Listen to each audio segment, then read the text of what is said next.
লাগাতার বৃষ্টিতে পাহাড়ে ধস, 10 নম্বর জাতীয় সড়ক বন্ধ।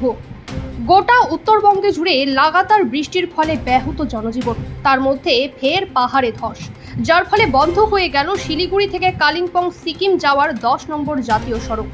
সড়ক বন্ধের ফলে সমস্যায় সাধারণ মানুষ থেকে শুরু করে পর্যটক মহল। তবে লিকুভির থেকে 10 নম্বর জাতীয় সড়ক খোলা থাকলেও ব্যাপক যানজটের সৃষ্টি হয়েছে।